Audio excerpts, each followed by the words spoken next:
talking about chefs that don't cook. You know? Chefs that aren't chefing. Yeah, chef that ain't got a ladle in his hand. Never trust a skinny chef is what I always say. Because by the way, you're not trying your own product, and it's the only occupation where trying your own product is actually the good. Exactly. By the way, if I walked into my cafeteria, every lunch lady was thick. All of them. And if there was one skinny one, I was out. No, thank you. I'm not going to her line. No. My grandmother used to go to Popeyes and be like, "Who's working?" And if she heard somebody's name she didn't know, she'd be like, "I'm gonna come back." No, literally. That's what. Did you ever have Grandies? Do you remember Grandies? No, we never had Grandies. We had Mr. Cooks. Okay. I was like, that was a very regionally specific thing. But in Texas, we had Grandies, and they had like cinnamon rolls and dinner rolls and fried chicken. I don't think they're around anymore. No. Did you have Mr. Cooks too? No. Oh. We just had Grandies. Mr. Cooks had everything on the menu. Grandies had cinnamon rolls with raisins in them, which doesn't sound like it should be good, but it's not like potato salad. It's like it was good. It was good. It was like I think I might have had that a little before. bit of because it was a giant ass cinnamon roll. It would have like raisins, like you'd peel it apart. There'd be like raisins embedded in the dough. It was perfect. I recently went to Chuck E. Cheese. Why? A friend of mine had a baby. Okay. A few years back, and then she had the birthday party at Chuck E. Cheese. Mm-hmm. I was gonna take a sliver of pizza. I was like, this was lit. You had the pizza? Oh my God. I hadn't. Well, how was your poop afterwards? We're not gonna talk about that. Exactly. I was like, but going in, it was bomb. Maybe and going out was a bomb as well. I needed to. I definitely should have called Jamie Lee Curtis and got some Activia. Activia. Yeah, Chuck E. Cheese is poison. By the way, Activia, give me a fucking call. Or some kind of yogurt. Because you know what? That was also a plotline on And Just Like That, which again, in my bed rest, I was watching. Boom. How, I guess, Carrie started drinking. Also, it wasn't that, there was so much shit talking on that show. It wasn't bad. Let me tell you the real problem with that show. Yeah. Samantha Samantha wasn't there. I thought season 2 and 3 of the show were phenomenal. Right? I think sometimes people overcorrect. So when they heard, oh, you don't have enough representation on their show, what happened was they brought this Shay character in and made her say her pronouns every week instead of just letting the audience eat it like natural, just naturally eat it up. And I think they tried to push it too hard and people got turned off and thought they were doing too much. So by the time they got their sea legs at the end of season 1, beginning of season 2, people were already just talking shit about it. Yeah. People were talking shit about it and it hadn't even come out yet. I was like, I watched it again and I was like, all right, I watched season 1 back to, I think it was almost like pandemic era. Yeah. I remember that. It was like 2021. I was like, okay, Che's annoying. But like watching season 2 and season 3, I was like, this is good. The characters are doing their thing. It's like, it's got consistency. And then in watching seasons 1 and 2, I'm on season 3 of Sex and the City watching it again. Because again, when I'm bedridden, I like comfort. Yeah. Sex and the City has some wild shit happen in the first couple of seasons that you realize like, oh, that was the 90s. That would not fucking fly today. No. In the 3rd episode, there is a man who's like a fuckboy played by like Gabriel Mock, the cute one from Suits. Oh, and by the way, this is after they started stopped narrating. They did it like, but they did it on and off for like the whole first season. Yeah. But it was she would like turn the camera and it would freak me out because they did it less and less. But then she'd be like, "Hey," I'm like, "Okay, so we're breaking the fourth wall." But in the 3rd episode or something, they're talking about modelizers or models versus mortals is the episode, and Carrie's talking to her painter friend. And he's like, "Let me show you something," and he's been like. He has a wall of old TVs, and he's been secretly taping himself hooking up with all these models. Yes. And Carrie's like, and I'm like, bitch, what? You're seeing a wall of revenge porn. Non-consensual sex. Non-consensual, like, tape sex. And Carrie's like, oh, well. And then Samantha goes for him later in the episode. And then Samantha's like, well, he thinks I look like a model, whatever.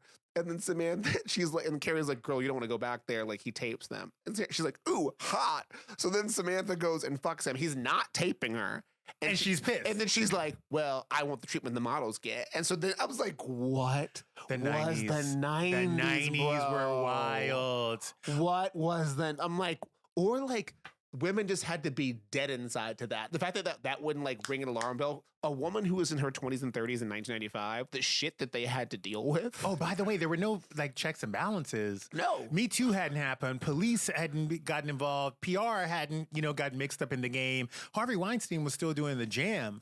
So in the 90s, those women were writing about that. Candace Bushnell wrote about it because it was fucking happening. Well, in episode like 3, I think the thing for me is you can see the inconsistencies of because in episode like 4 of season 1 or 2, Miranda, her coworker thinks she's a lesbian.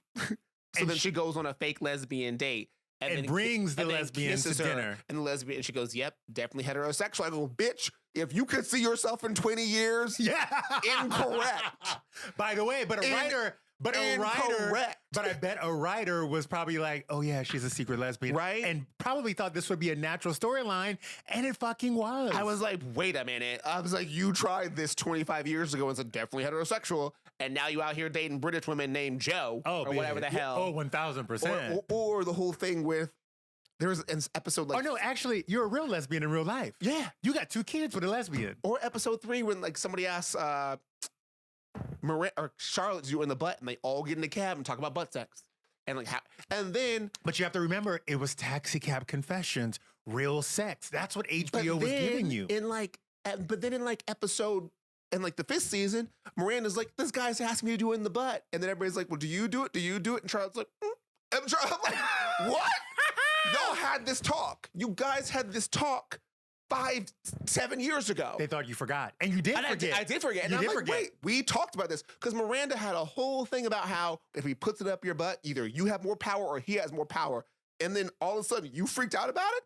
Also, were you given that talk not having had it in your butt? Yeah, but listen to this. What's happening there? But by the way, when we do things in our 20s, we don't like to bring them to the 30s. That's also true. We like to clean a few pots in our kitchen right before we get to our 30s. Miranda's like, when was ass on the menu? I'm like, bitch, you had a thorough opinion on this in 1998. And you were definitely doing it. Now in 2004, you're like, what's going on? I was like, what? Like, y'all be lying. And Carrie's apartment is different in the pilot. Yeah. But in the second episode, she has the apartment she always has. But I was like, what the? It was... they obviously didn't have as much budget in the first episode because I was like, this is garbage. Yeah, by the way, she lived in Murray Hill at that point. It was not good. I was like, this is disgusting. I just like, at some point, they brought back the sex. Season 1 of it, just like that, was missing the fucking. Yeah. And then they were like, all right, you know what?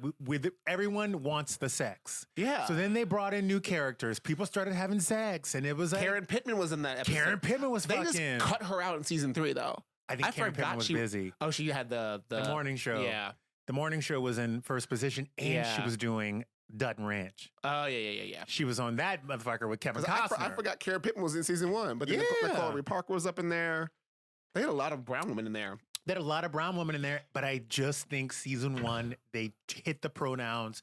They just did it too much. They did it. They were like, I hate saying it, but they were like, too woke. They didn't just let it be. They're like, let Che be non-binary and let her be in love with her. Yeah. But like, when she had to be like also Che, it wasn't the actress's fault. It was just the character was an asshole. Exactly. And they made her care about things that like, we really don't care about. No. Like, we don't really that's not who we are. Like we already have Rock, who's non-binary, Charlotte's daughter, or Charlotte's non-binary child. So like, that was played way more naturally. Yes. And normally than because Rock didn't have to say it 15 times. Rock was like, I'm good. Yeah. Like, I won't do it. And I'm like, it just like, that was, and then Che, sorry, I keep talking about this. No, let's talk about it. There was this scene where she brings Miranda in season 1 to like meet her family, and she sits her down and does a whole, I wish they all could be. And she sings California Girls as the announcement that she is going to California to film a pilot.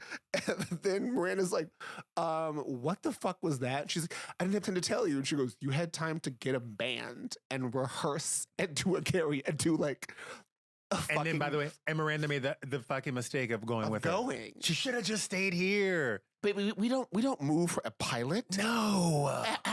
Living in New York this long, you go in the season, you get a full season pickup. Not even a full season. Baby, season 2. Baby, I'll go visit you And then even like the fight there, and then Carrie's like, and then even Carrie was a bitch about it. I'm sorry, this is all I've had. This is all I've had for 2 weeks is these white women, okay? I'm like, let her cook. This is all let I've had. Cook. But then they're talking at Rock's They Mitzvah, okay? When they have a candy bar at 10:30 in the morning, and Carrie was like, I'm gonna go put Big Ashes in Paris. Do y'all wanna come? We have like, I have flights on hold and a hotel at the Crillon.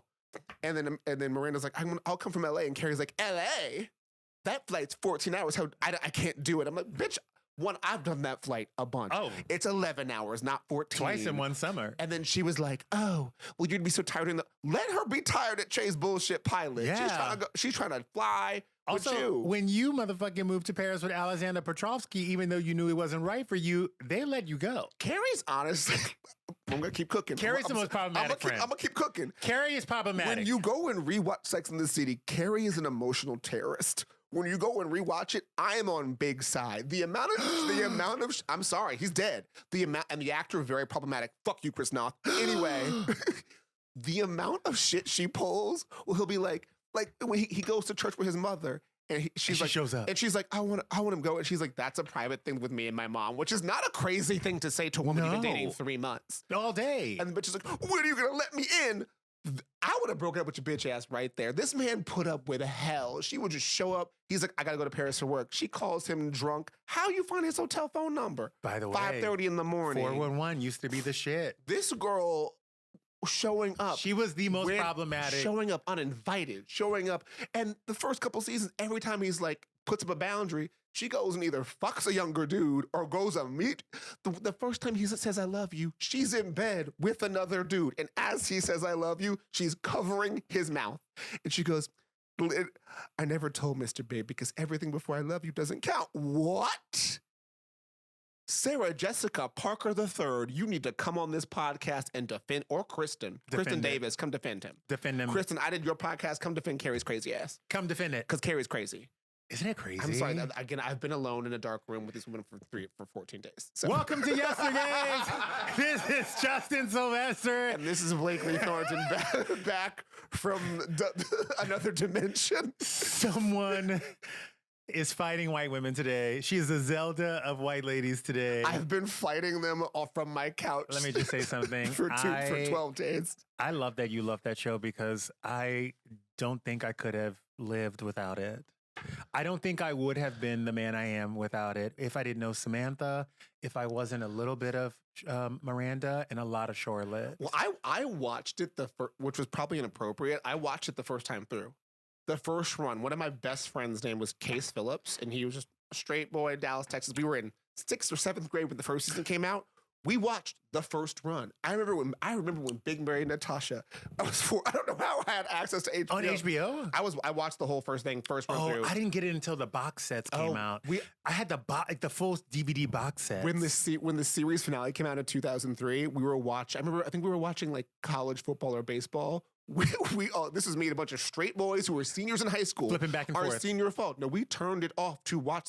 We TiVo'd it, turned it off. You know watched why? the series finale and kept going. You know why? Because they were talking about sex. Honestly, straight boys were because Samantha was fucking. Straight private school boys were watching Sex and the City. Samantha was fucking, and when she had titties out, and she was doing it. I was watching for the butts of Samantha's lovers, but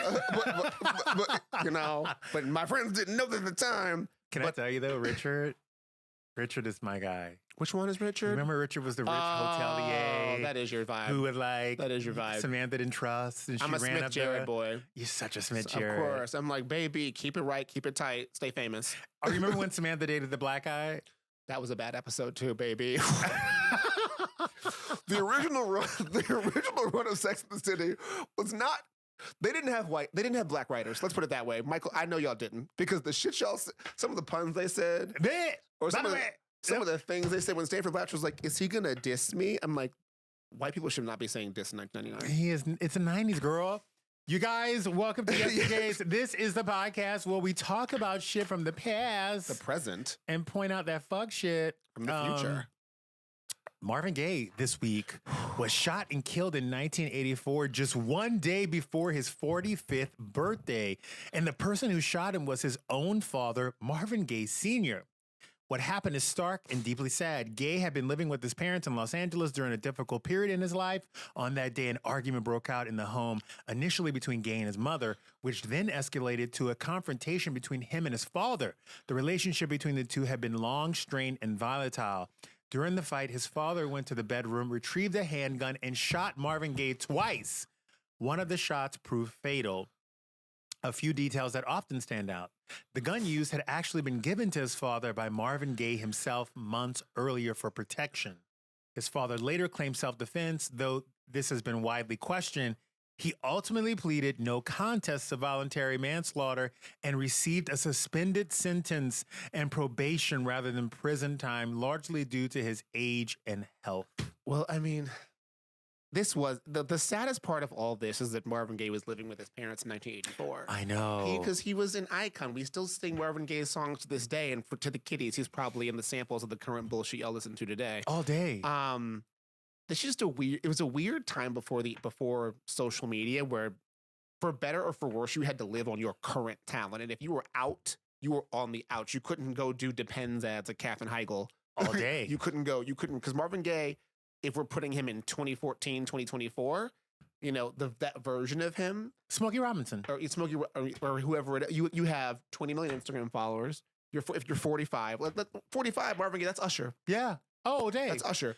Also, Usher does not have the same musical relevance, but he can still make a lot of fucking money. He can monetize over Usher. it. Yeah. We're also talking about a time where we're talking about 1984. This man was 45 years old. He had probably been in his contract for 20 fucking years. Oh yeah, those contracts everybody was broke. Oh, those contracts, they were stealing money. Everybody was broke. Left and right. Still are. And let me tell you something. The last people who basically, just to give you some context, TLC was around in the 90s. Yes. And they left without a penny. Crazy Sexy Cool was a diamond album. That's for those kids at home. That's an album that sells 10 million copies. And they still couldn't afford to buy a BMW. Pebbles fucked them up.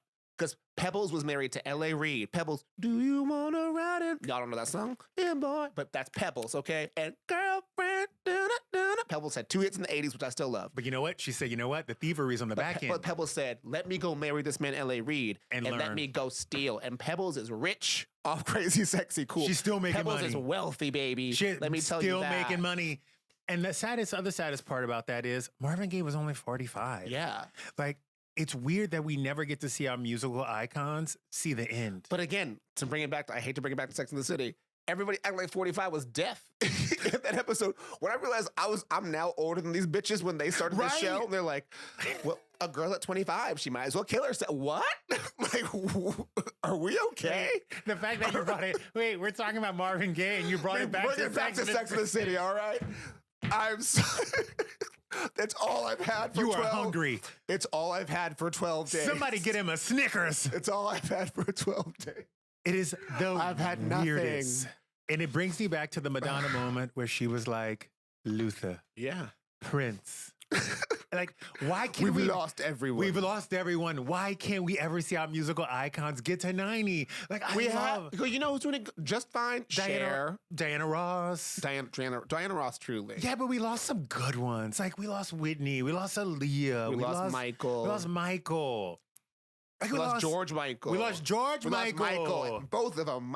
Michael with the first name and Michael from the last name. And by the way, George Michael, God rest his soul. Bops and bops on bops. He'd be fucking right now.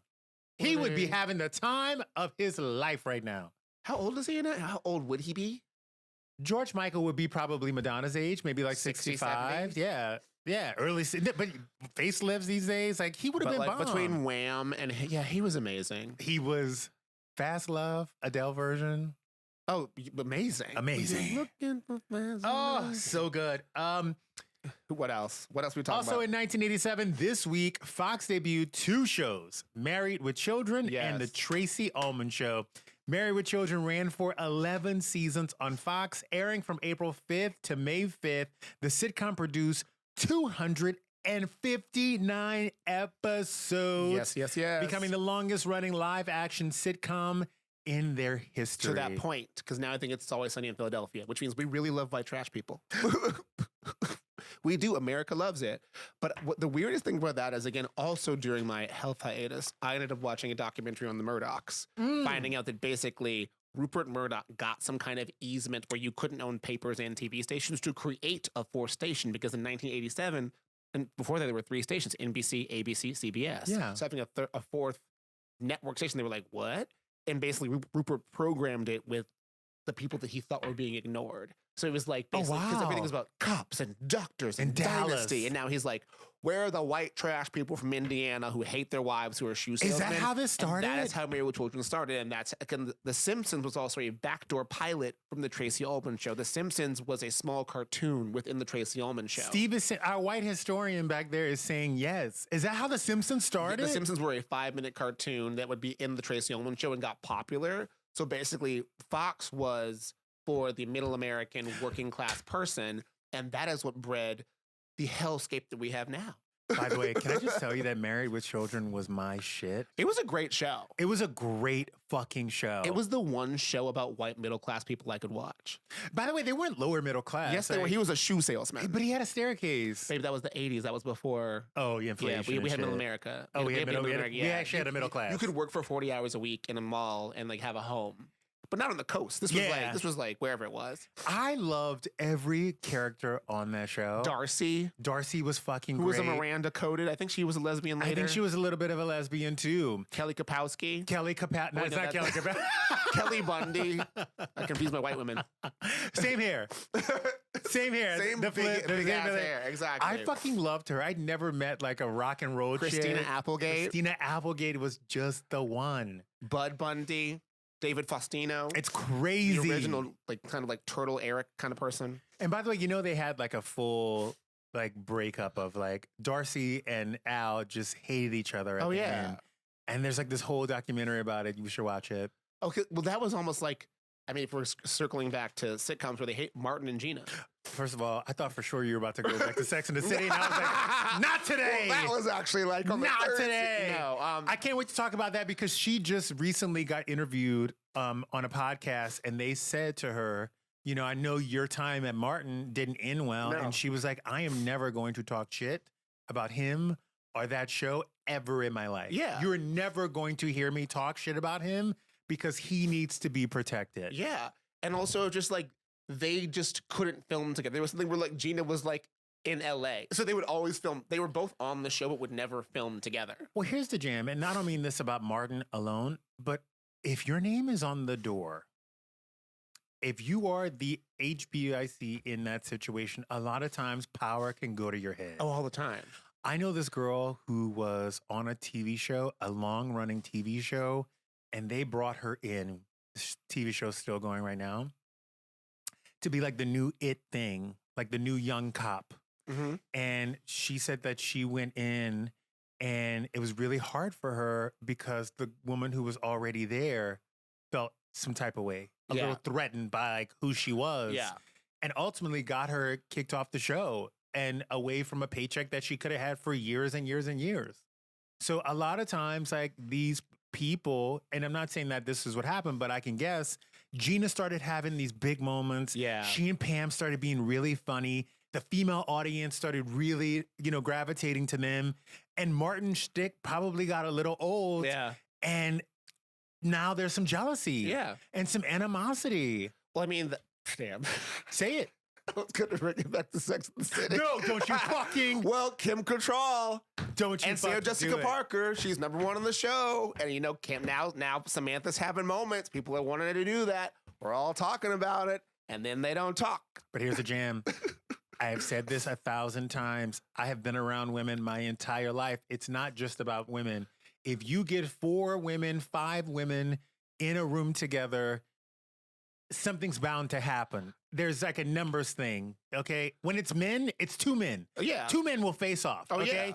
Yeah. That's our number. We don't need 5. But with women, sometimes when there's like a queen bee and then there's somebody else on the outside, it always clashes. Look at motherfucking Cat's Eye. Well, isn't the problem?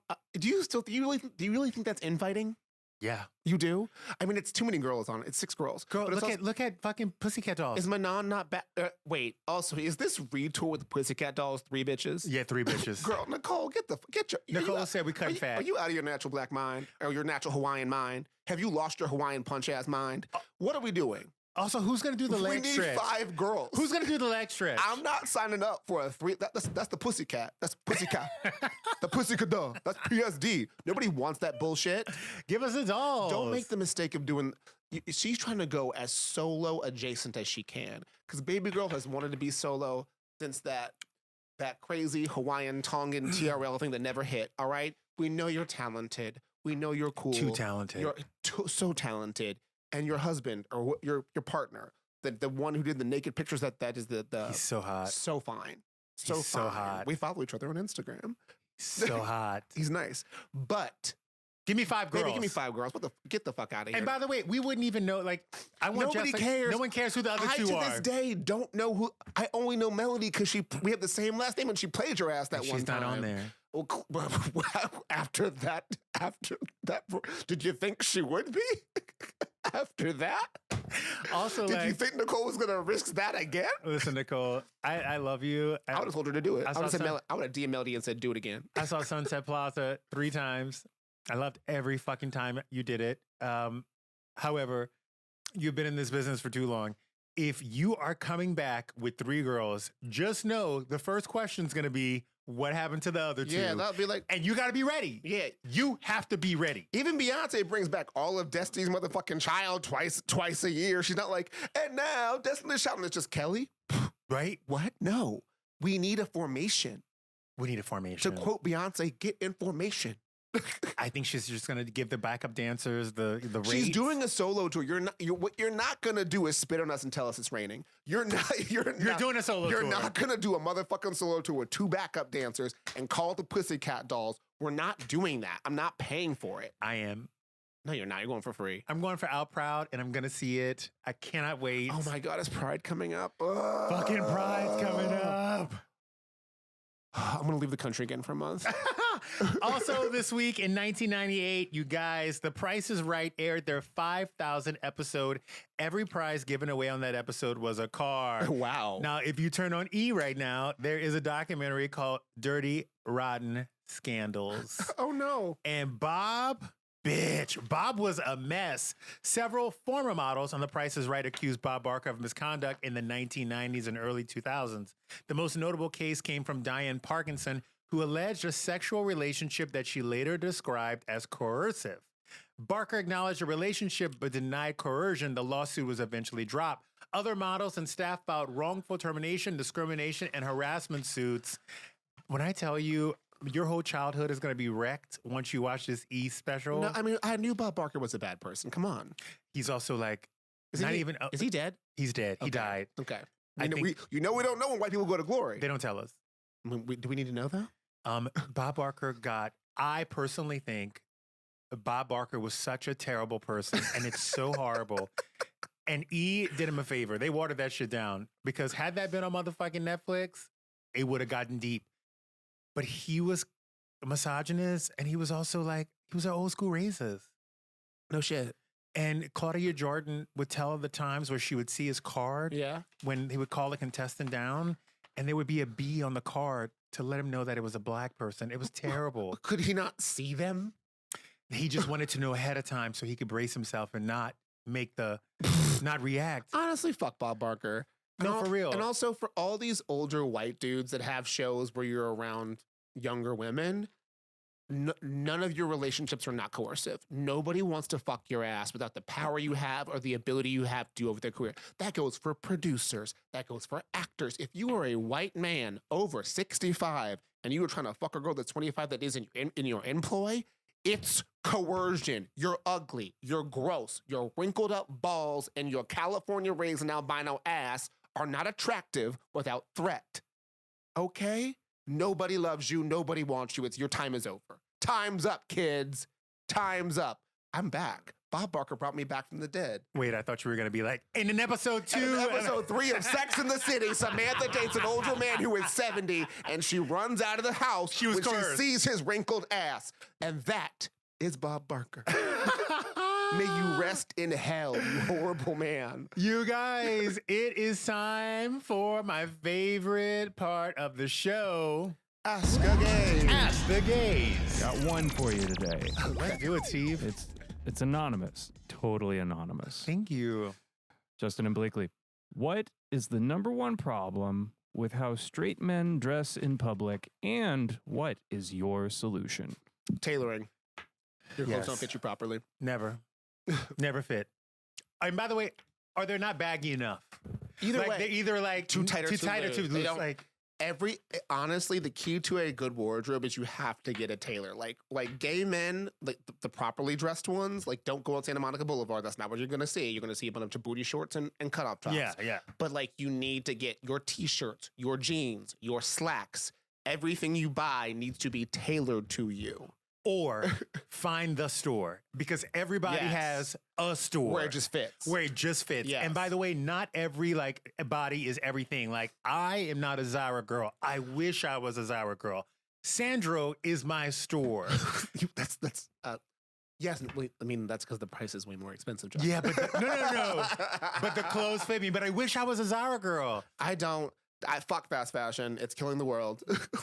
I love that it's, but buy one thing that fits you well and have it tailored rather than buying 10 things from Zara, which are not, Yes. Nobody's a Zara girl. Yes. Even if you are, it's going to fall apart. Also, if you do the thing that I like to do, which is, or I pretend that I want to do, is I like to get like 10 pieces a season, like 5 new pants, like 5 new blah, blah, blahs. And I just kind of mix and match. Exactly. I'm wearing women's Lululemon pants today. People think they're Balenciaga, but they're not. They're the women's day drift from Lululemon. Yeah, girl. You also had a 5150 last week, so What is that? Oh yeah. that's psychiatric hold. Oh, I did. You guys, Basically, my skin came off. It was great. this has been Yestergays. I'm Justin Sylvester. I'm Blakely Thornton. Rate, like, review this podcast, tell everybody about it, and we are out. We'll Yeah. see you next week. Goodbye, guys. Goodbye for now.